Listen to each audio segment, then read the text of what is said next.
very important topic, which is gonococcal conjunctivitis. Normally, most forms of bacterial conjunctivitis that we discuss are not that serious. The symptoms do have an acute onset, but they tend to be self-limited. They tend to resolve themselves within about 6 days. But there are certainly a couple of exceptions, most prominent among them being gonococcal conjunctivitis. Right, so what is gonococcal conjunctivitis? The etiology or the pathologic basis or the microorganism responsible is Neisseria gonorrhea. ठीक है? So gonococcal conjunctivitis is basically a hyperacute bacterial conjunctivitis. In most cases, we define or we describe bacterial conjunctivitis as being acute. So why do we use the term hyperacute over here? Because the symptom onset is extremely acute within 12 hours of inoculation. ठीक है? So unlike most other forms of conjunctivitis, this is a severe condition and potentially life-threatening. So if a patient comes to you with the signs and symptoms compatible with this diagnosis, you need to consult ophthalmology very quickly, immediately. Right, so if the case is that of gonococcal conjunctivitis, typically there will be concurrent urethritis. What does that mean? That at the same time as the existence of the symptoms of conjunctivitis, the patient will also have symptoms of urethritis, inflammation of the urethra, characterized by dysuria, painful urination, among other symptoms. ठीक है? And if not concurrent urethritis, there will be history of diagnosed urethritis or cervicitis within a couple of days of the onset of symptoms. So when the patient comes to you with examination and you note the presence of two P's, the first for profuse and the second for purulent. Profuse means the discharge or the exudate is copious, plentiful, there is a lot of it, and purulent is in reference to the texture. So the discharge associated with the conjunctivitis can be divided into either watery, mucoid, mucopurulent, or purulent.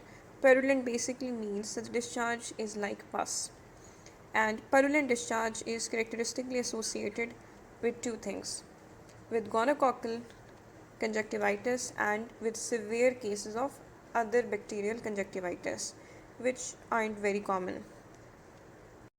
So in addition to this, what else do we associate with gonococcal gonococcal conjunctivitis?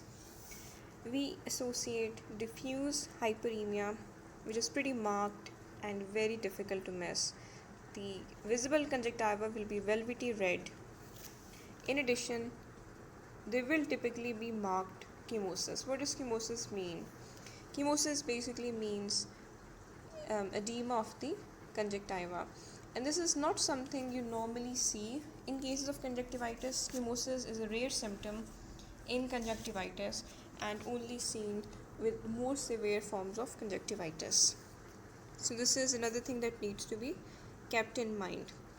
What is chemosis? It is edema of the conjunctiva, and it is seen either in severe cases of conjunctivitis, infective conjunctivitis, or in cases of allergic conjunctivitis. So you do see chemosis in allergic conjunctivitis. In addition to chemosis, we also have lid swelling, and because of lid swelling, it is sometimes difficult to examine the conjunctiva because you have to retract the lid before seeing the conjunctiva underneath, and if the lid is swollen, this becomes quite difficult.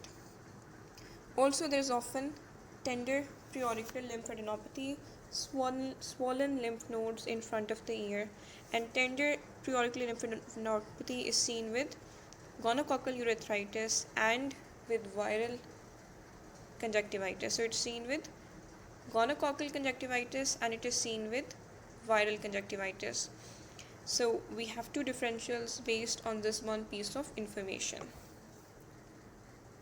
So what do you do in order to reach a diagnosis?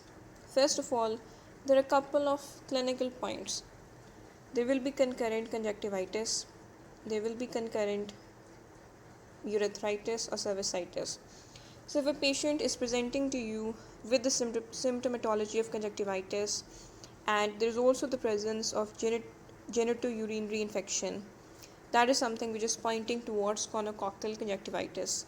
But lab investigations are very important in the diagnosis of gonococcal conjunctivitis, and this is a bit different from other cases of bacterial conjunctivitis in which the diagnosis is primarily clinical and we don't normally depend on lab investigations. So what is done? Conjunctival scrapings are sent. What do? We send conjunctival scrapings, okay? For what purpose? For immediate gram stain. Why immediate? Because this is a life-threatening condition potentially. And why is it sent for gram stain? To identify the gram-negative diplococci responsible for this condition. So let me just write this down. Immediate conjunctival smear or conjunctival scrapings. Okay? But before this is sent, the patient is hospitalized. Why is the patient hospitalized? Because this is a very serious condition and not something to be taken lightly. Hospitalization is the first step, and this is followed by the immediate sending of conjunctival scrapings for gram staining in order to identify the gram-negative diplococci. So this is important, but this is the second step. And then there is irrigation of the eye, which is something done in cases of all conjunctivitis. Irrigation, not irritation, my bad. And then this is followed by antibiotics. So there's a use of topical antibiotics like chloramphenicol, both during the day and before the night, and the use of systemic antibiotics too. So we have topical and systemic antibiotics which need to be used in this condition. So this condition necessitates the use of not only topical application of the antibiotic over the eye, but also the use of systemic antibiotics. And if the conjunctivitis also involves the cornea, there will be associated pain, and in order to dampen the pain, atropine drops are used. So these are some very important things you need to keep in mind. But the complications, corneal ulceration is a complication, iritis and iridocyclitis are also complications.